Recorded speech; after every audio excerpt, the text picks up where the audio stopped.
আমরা যখন 1971 সালে দেশ স্বাধীন হলো, 16ই ডিসেম্বরের পরে হঠাৎ করে একটা বাহিনীর আবির্ভাব ঘটলো, সেটাকে আমরা তখন বলতাম 16 ডিভিশন।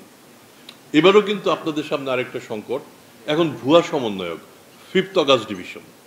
যে কাজেই এটাও আপনাদের সামাল দিতে হচ্ছে আমি জানি। আমি আমার অফিসেও এরকম ভুয়া সমন্বয়ক পেয়েছি। প্রথমত সমন্বয়ককে, ইনি ভুয়া সমন্বয়ক হন আর প্রকৃত সমন্বয়ক, তাকে তো অবৈধভাবে তাকে সুযোগ দেওয়ার আমাদের কোনো কারণ নাই। যে কাজেই এটা যদি আপনারা প্রতিরোধ করা এখনই শুরু করেন, তাহলে আগামী দিনের অনেক সংকট থেকে আপনারা মুক্ত থাকবেন। আমার অফিসে আসতে আমি একজন সমন্বয়ককে আমি অন্য একটা জেলাতে গ্রেপ্তার করিয়েছি, কথিত সমন্বয়ক, এবং আরেকজনকে আমার অফিসে এসছে, কথা বলেছে, এবং আমি তাকে এইটুকু বলেছি, দ্বিতীয়বার যদি আমার অফিসে দেখে তাহলে গ্রেপ্তারি করতে হবে, মাঝামাঝি কোনো পথ থাকবে না। আমাদের এই ধরনের অনেক ধরনের সংকটের মধ্য দিয়ে আমাদের যেতে হয়।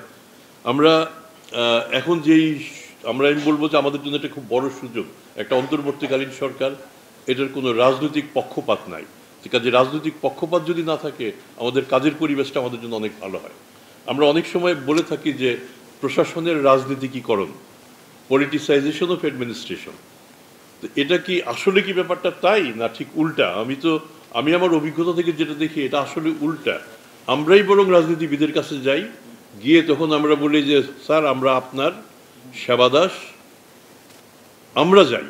রাজনীতিবিদ, আমি কখনো বেগম খালেদা জিয়া কিংবা শেখ হাসিনাকে সেইভাবে বলতে শুনি নাই যে আমার দলে যোগদান করো। তাদের সাথে গেলে তারা খুশি হন, কিন্তু যোগদান করার জন্য কিংবা খুব নগ্নভাবে দলীয় আনুগত্যে চলে যাওয়ার জন্য তারা নিশ্চয়ই বলেন না। তো সেক্ষেত্রে আমরা যদি একটা স্ট্যান্ড নিতে পারি, এই স্ট্যান্ড নিতে পারলেই কিন্তু আমরা পরিবর্তনটা আনতে পারি, এবং এই পরিবর্তনটা আনা আমাদের পক্ষে, আপনাদের পক্ষে খুব সম্ভব। এবং আমার মনে হচ্ছে যে আমরা কিন্তু একটা সুবর্ণ সুযোগ পাচ্ছি এই সময়টাতে। আমি জানি এর মধ্যে আমার সহকর্মীরাও কেউ কেউ ধরে দিচ্ছে যে একটা দল ক্ষমতায় আসবে, ওইদিকে ঝুঁকে পড়ি। এই ঝুঁকে পড়াটা কিন্তু শেষ পর্যন্ত ভালো হবে না। আমাদের কাজ হচ্ছে সেবাটা নিরপেক্ষভাবে সেবাটা প্রদান করা, আমরা সেই সেবাটা প্রদান করে যাব। এরকম ঘটনা পৃথিবীর ইতিহাসে ঘটে না যে প্রধানমন্ত্রী পালিয়ে যাবেন, বাইতুল মোকাররমের খতিব পালিয়ে যাবেন, চিফ জাস্টিস পালিয়ে যাবেন, বিভিন্ন ডিপার্টমেন্টের প্রধানরা পালিয়ে যাবেন। এরকম ঘটনা ঘটে না। অনেক সরকার পালিয়ে যায়, সরকার চলে যায়, কিন্তু সার্বিকভাবে আমাদের প্রাতিষ্ঠানিক অবক্ষয় এমন একটা পর্যায়ে গেছে, এবং আমরা এমনভাবে সেই পর্যায়ে এগুলি করতে দিয়েছি, শেষ পর্যন্ত সামাল দেওয়া খুব ডিফিকাল্ট হয়েছে। যদি আমরা একটা গণভোট করি যে আমরা কি দুর্নীতির পক্ষে আছি না বিপক্ষে আছি, আমার ধারণা একটা ভোটও দুর্নীতির পক্ষে পড়বে না, শতভাগ ভোট পড়বে দুর্নীতির বিপক্ষে। তাহলে তো খুব সহজ ব্যাপার। যেটাতে শতভাগ লোক সমর্থন করে, সেটা আমাদের দমন করা কিংবা শেষ করা কিংবা কমিয়ে আনা তো কঠিন কাজ হওয়ার কথা না, কিন্তু তারপরেও কঠিন।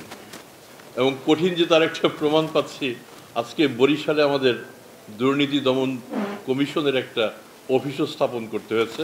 আমরা একটু আগেই কাজটা শুরু করে আসছি। এখানে একটা ভালো অফিস হবে, ভালো অফিস হোক, অসুবিধা নাই।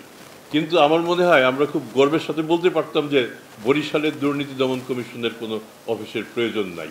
আমরা সবসময় চাই সুনির্দিষ্ট অভিযোগ, কিন্তু সংবাদপত্রেও যখন আমাদের রিপোর্টাররা লিখেন কোটি কোটি টাকা আত্মসাৎ করে পাচার করেছেন ইত্যাদি ইত্যাদি, এখন তো আমি এমনও অভিযোগ পাই যেই প্রকল্পে হয়তো সব শুদ্ধ 10 লাখ টাকা আছে, সেখানে আবার কোটি টাকা আত্মসাৎ করার তো কোনো সুযোগ নাই, কিন্তু সেটাও আমি পাই।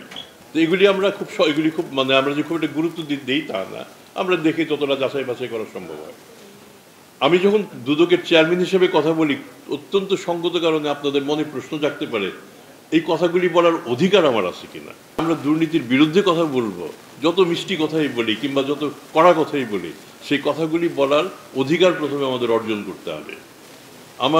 আমার প্রতিষ্ঠান দুর্নীতি দমন কমিশন, এটা আমরা যদি করাপশন পারসেপশন ইন্ডেক্স, যেটা সেই ইন্ডেক্সটা নিয়ে যদি আমরা আলাপ করি, তাহলে আমরা যে খুব একটা ভালো অবস্থানে আছি সেটা মনে করার কোনো কারণ নেই। তো আমরা তো দুর্নীতি রিডাকশন চাই, কমানো চাই, দুর্নীতি নির্মূল চাই। তো সেরকম একজন বৃদ্ধ গডকে জিজ্ঞেস করেন, God when do you think corruption will be away from Bangladesh? গডের জন্য এটা চিন্তার বিষয়। গড তখন বললেন, not in my life time.